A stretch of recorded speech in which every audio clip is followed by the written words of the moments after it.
So just a real quick video on how to use LiveSplits with your OBS Studio.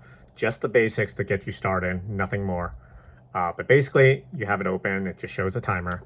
Go ahead and right-click it. You can go to Open Splits, open up whichever game you want. This isn't going to show up on your screen, but you can go to fromspeedrun.com and search whatever game it is. So let's say we're going to go ahead and use it with Mario Kart 64. We're going to go ahead and do a search.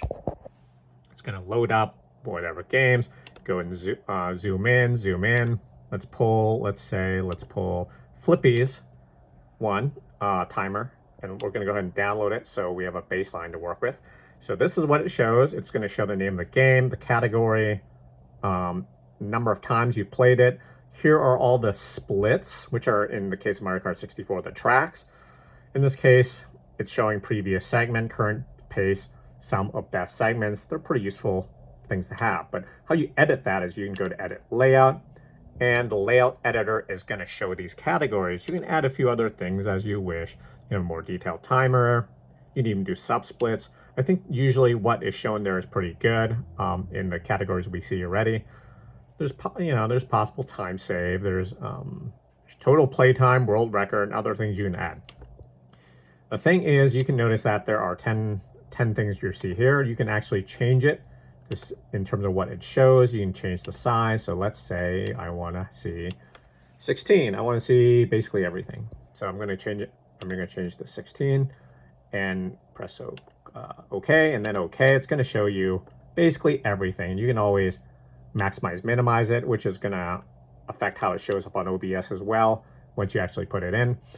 But you can also change it so that's not showing everything, because in the case of OBS here, you will see that it takes up a lot of space. So maybe I want it to show less. I'm going to go ahead and go to Edit Layout, and I will change it. I'm going to go ahead and change it to, let's say, 8.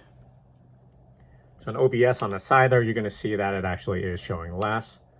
And that's what I'm going to do. Okay.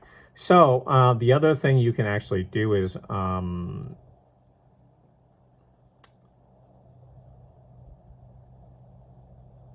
to remember where it was.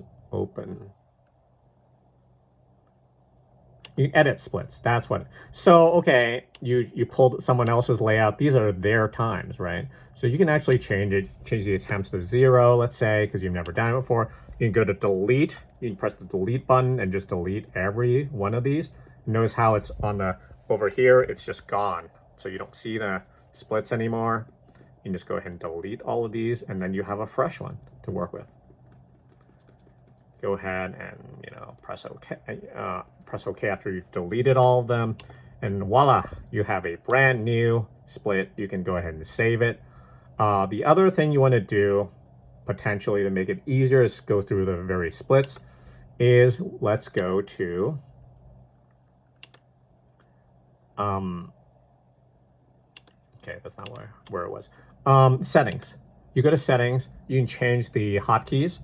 Space is just really easy to start a split. Reset, being R, I think is fairly useful because it's just intuitive.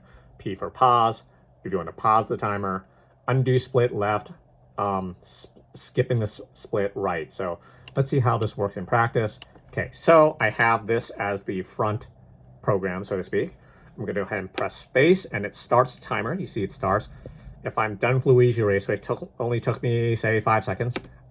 I press space down here, and then I'm done, right? I press space, space, space, and just going through these tracks like crazy.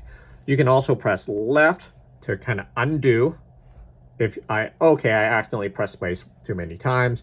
Say that this run is broken, you can go ahead and press R, and then, I mean, you can save your best times, and it's good to update the times if you have some new splits. But let's say you do, so you want to update them, and then when you do it again, you press space, and then it kind of tracks along as you go. But that's the basics of what you need on the LiveSplit sign. The other thing you may want to consider is actually putting it on OBS, right? So you have it open.